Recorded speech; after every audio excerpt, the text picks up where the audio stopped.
Welcome to Cancer and Peace. My name is Sean Stewart, and I'm going to have a conversation with our host and my good friend Peter Scalzo. And he's been on this 18-year cancer journey. And this episode here, we're hoping to release on Black Friday, the day after Thanksgiving. But we wanted to actually talk about Thanksgiving today, as we're right in the holiday season here, and really understand just the gift that we have in our life, the gifts that we have in our life. So we're not going to talk about shopping for Black Friday. We can. Is that a gift in your life? No. Let's talk about giving I thought thanks. Amazon solved all this. So, but I'm guessing I'm wrong about this. But that's Cyber Monday, right? I don't know. No, they just had to make it a new day. Yeah, anyways, way off topic, but I think as we're in this holiday season and as we're right around Thanksgiving here, I know you wanted to kind of think about upbeat into, this is a joyous time for Thanksgiving. And I'm sure you probably have some great memories and thoughts. And I had a question I wanted to run into is like, and I told you I was going to ask this question, but it's like, I'm pretty sure you wouldn't say you were thankful for cancer, but there's something that I recognize that there's a real deep sense of gratitude, like a well of gratitude inside of you. And so I'd like to kind of hear your thoughts on that. Like, we're in this holiday, you do have a air of gratitude around you when I'm around you.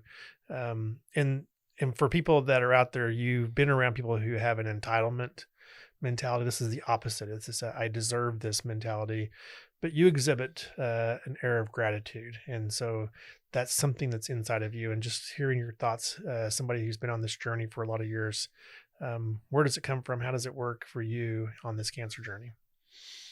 Yeah, thanks, Sean. Thanksgiving time is usually a time when I'm busy in the medical space. And I know we may talk about the holiday period. I'm always busy with medical stuff. I'm not sure why that is, if my doctors seem to schedule more stuff around the end of the year. But anyway, so Thanksgiving is a day, right, that we pause and the point is that we're to give thanks. And a lot of us are in a lot of situations which we may not be thankful for. And I think the issue for me has been, how do I give thanks in a context of really pain and suffering and not feeling well many times, many Thanksgivings. This particular Thanksgiving is tomorrow. I was in the hospital yesterday with an infusion and didn't feel well. And just a week ago today, I was in the operating room getting stents done and getting all that stuff. I'm still sore from that. So as I look back, I think Thanksgiving Day for me is a time of reflection always. Like I'll wake up in the morning and say, hey, I'm going to look back and see, what am I thankful for? And of course, sometimes when we gather as a family, we go around and say what we're thankful for. And I might do that with my kids. And I think that for me, I'm not thankful for cancer. I hate cancer and would love to see it stamped out. Sometimes I have dreams of a secret, some kind of a silver bullet that's found one day, and then we don't have to deal with cancer anymore. But it is a part of my life, and I've accepted the reality of cancer in my life. And that is a journey, as we've talked about many times in podcasts, is getting to a place of acceptance of what the reality of what's going on. And so having accepted the reality that I am ill, and currently right now I'm doing well with my testing and all that stuff. They didn't find any cancer last week in my urinary system, which is great. So I've been told twice to go home and call hospice. And so for me, Thanksgiving is a day of, first of all, I can't believe I'm still living. I mean, that's a gift that I'm still living life on this earth. But it's more about, I'm thankful for material stuff I have because I have a roof over my head and I have food to eat. But it's about the relationships, really. And it starts with my higher power and then it moves down. And it really is a day for me to be thankful for those relationships, and also a day to say, hey, what can I do to make amends and make some relationships better too? Yeah. That's fascinating. Yeah.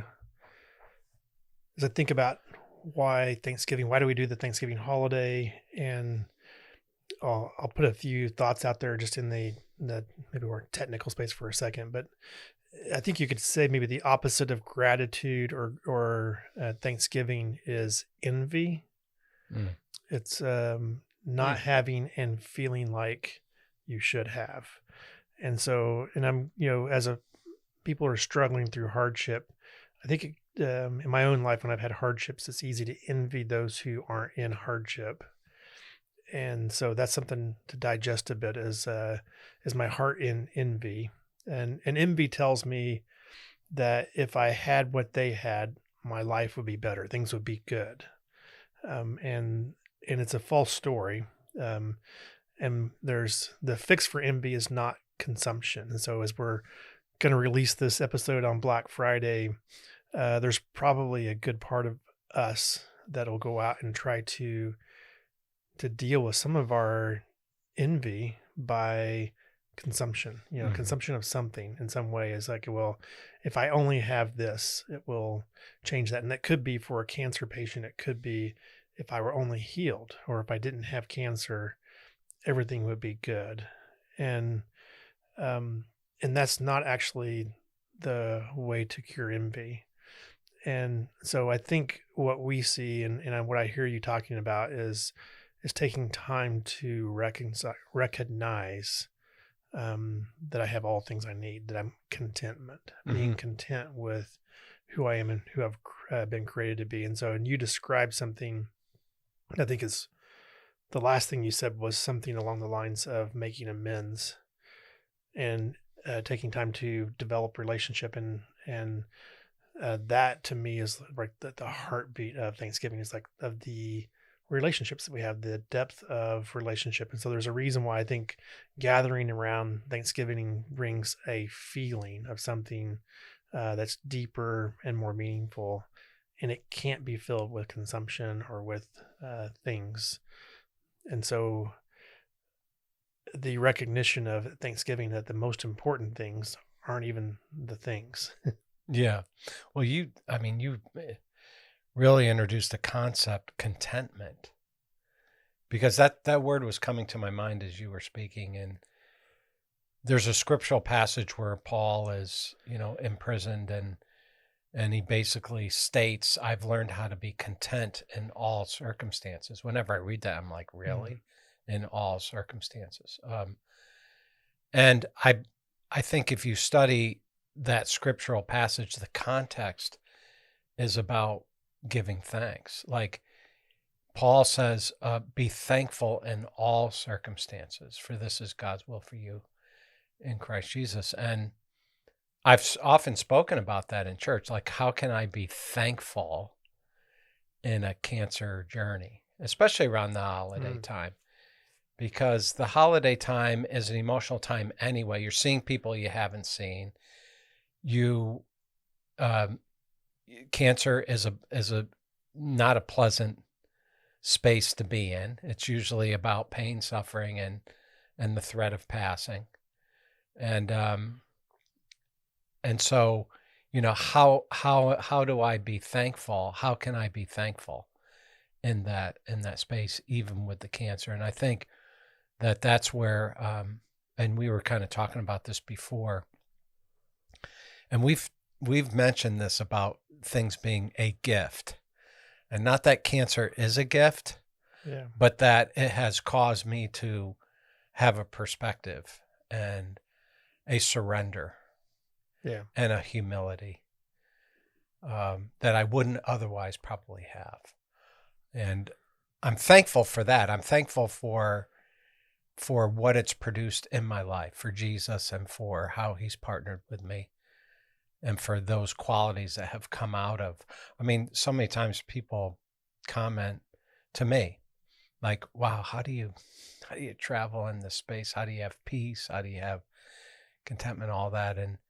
And I don't think that's something that I manufacture within myself. I think it has to do with my higher power, but also I think it's the perspectives that I've gained from this journey. Yeah, I'd like to So, dive yeah. in that a little bit, because that's you've put some concepts on the table, and the how, like the how and the why. And so as we're going through this Thanksgiving holiday time, I was thinking in terms of, because we talked about the gift of relationship, but you can't have gift and relationship with somebody who's struggling in deep anxiety.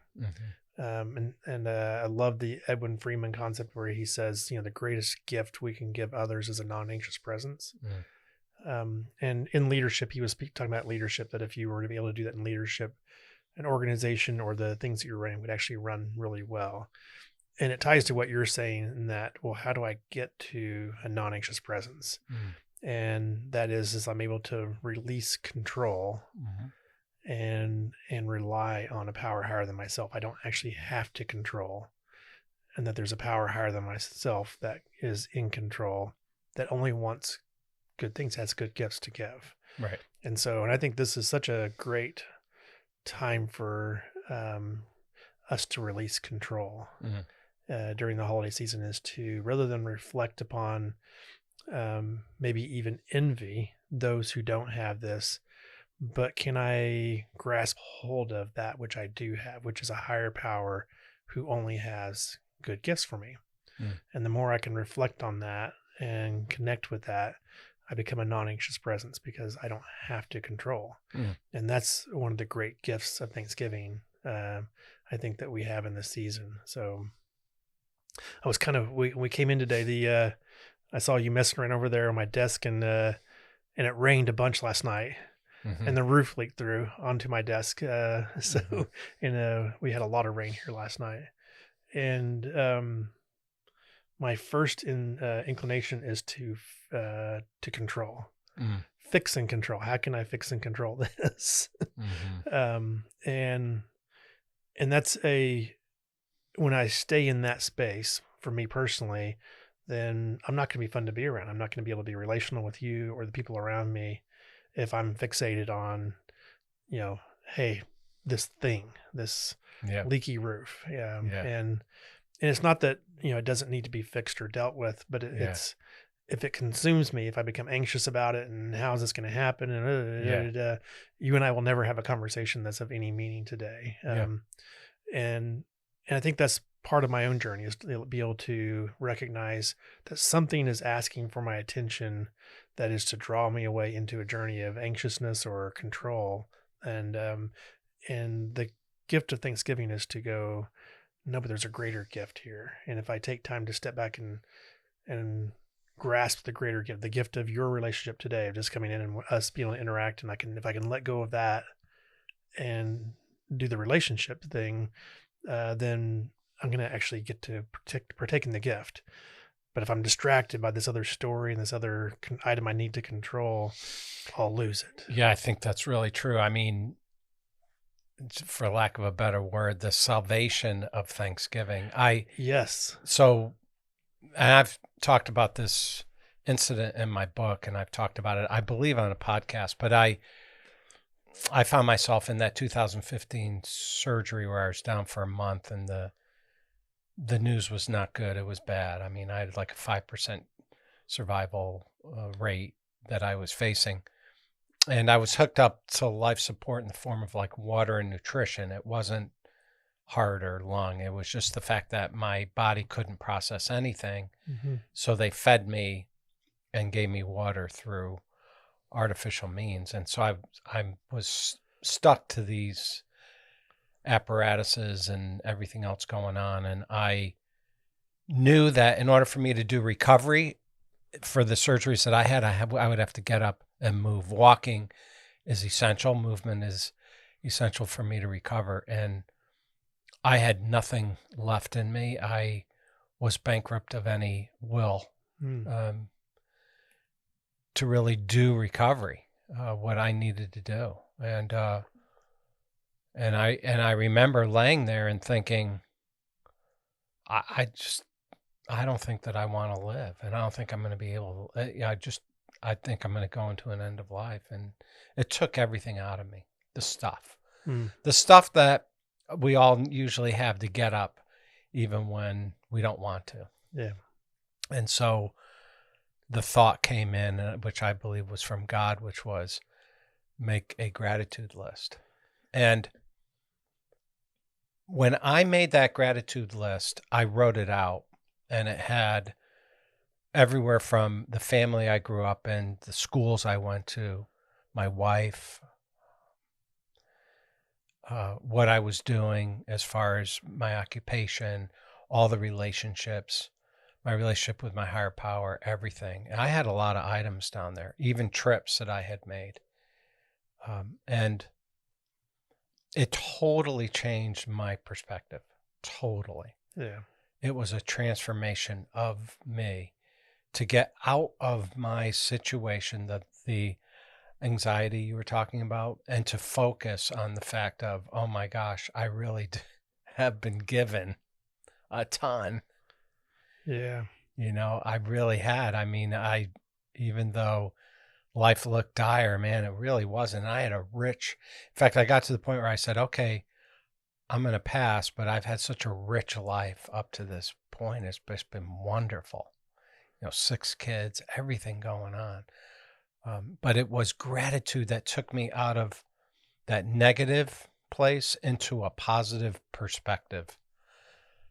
And so it's a prescription, right? Yeah. Because you've said that. I want to add to the prescription, because I think Yeah. you defined something that's really, really beautiful. So you went from part of the gift of Thanksgiving is changing your narrative. And so what you just did is you rewrote your narrative, not from one of I'm not going to make it, I can't go forward, to I've been blessed, and in that blessing I can live in those blessings wherever it takes me.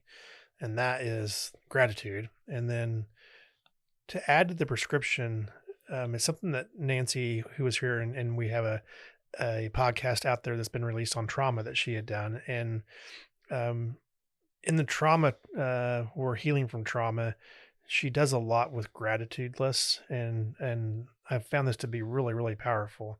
But there was a concept that was taught that I really latched hold of, and I think it's something that is worth talking about in this podcast with gratitude. And so you rewrote your narrative, and I'm going to ask you to add one more thing to the prescription, and that's to experience and feel the narrative.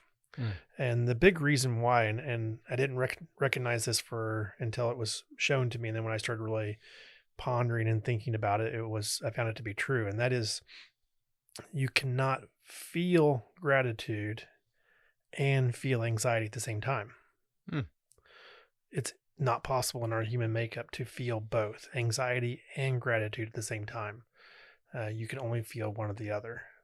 And so the exercise that she would do in the training would be, go back to a time when you felt gratitude. And so it's a really powerful thing. And for me, if you have grandkids as an example, I can remember holding my grandkids for the first time, and the feeling of gratitude of being able to be in their lives and to be part of the support cast and to be able to, the gift of them, like I felt deep gratitude, and that kind of gratitude that makes your eyes well up with tears, that just deep feeling and emotion of, wow, what a wonderful moment. I remember the first time my first grandkid was born, and we got to go up to the hospital and hold him for the first time. And it was such a powerful feeling. And you got to, your first grandchild too, and you've got to hold her.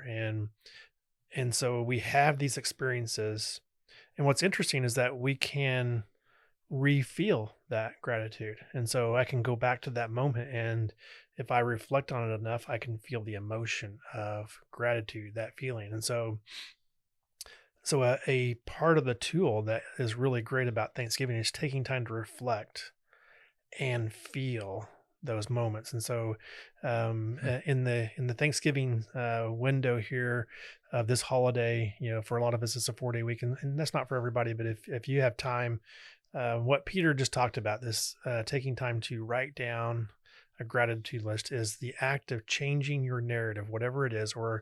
And your narrative may not need to be changed significantly. Some of the people that are going to be listening are going to say, "Hey, I'm normally a grateful person," but it's taking time to acknowledge the narrative you're living by. And if you've been in a place of either envy or maybe despair, it's a way to rewrite that. And then if you want to move out of anxiety, go back to the last time you felt gratitude, one of the great expressions and feelings of gratitude, something that's happened in your life, and refeel it. And then when you reflect on a few things that you put on your list, allow that feeling to carry into those items. And it's not possible to feel anxiety at the same time.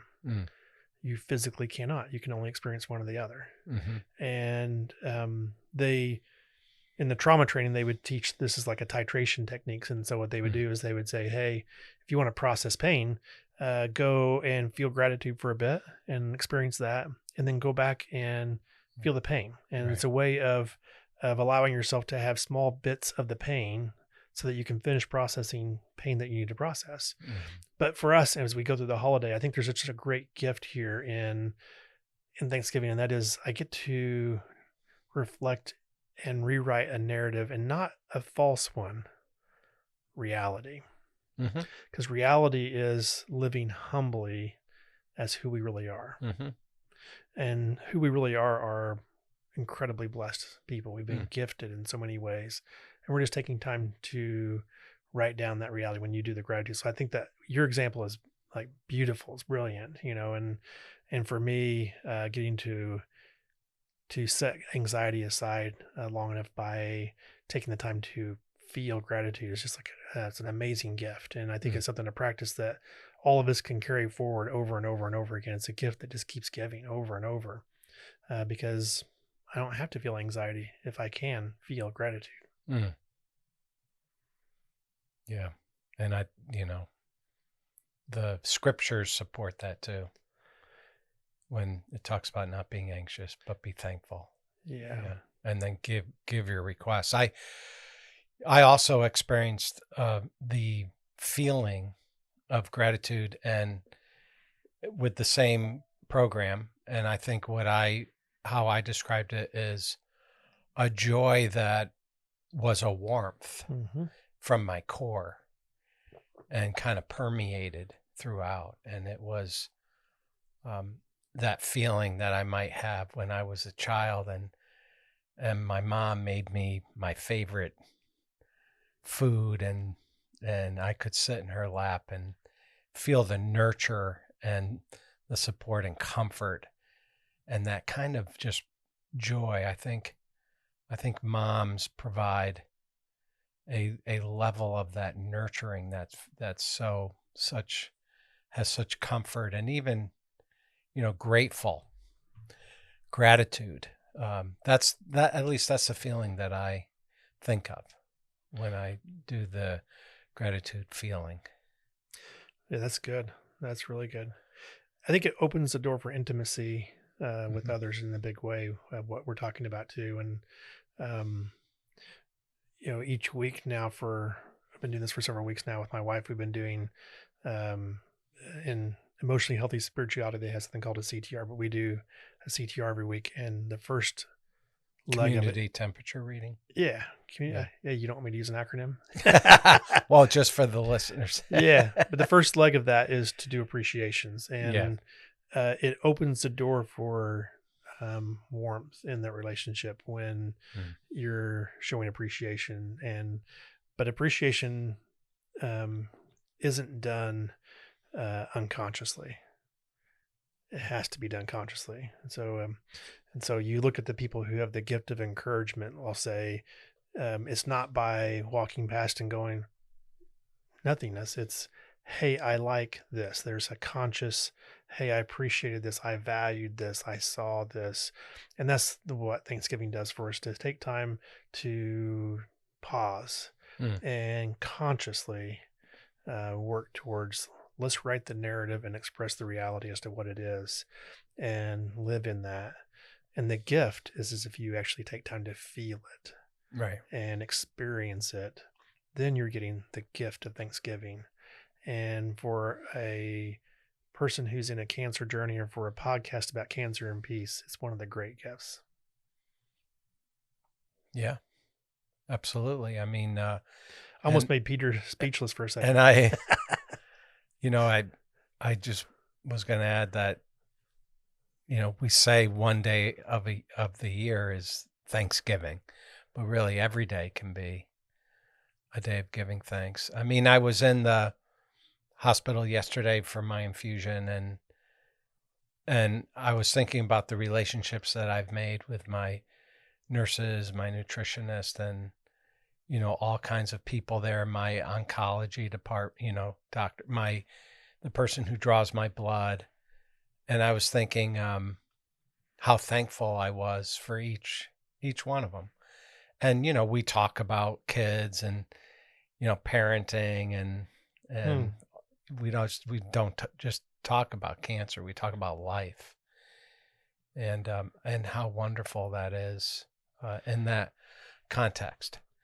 And I was just giving thanks for my the place I go to be treated, and the people involved in my medical care. They have worked so hard to keep me going, and I'm very thankful for that. Yeah, that's such a great example.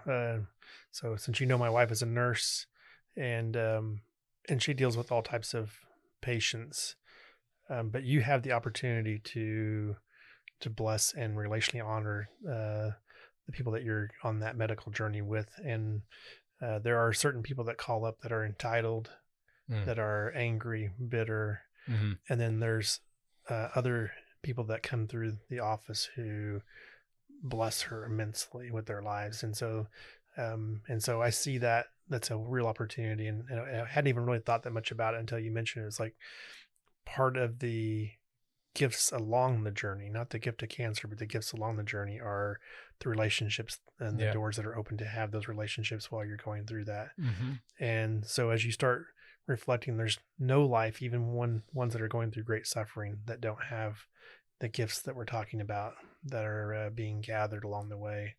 So. Yeah. And, there is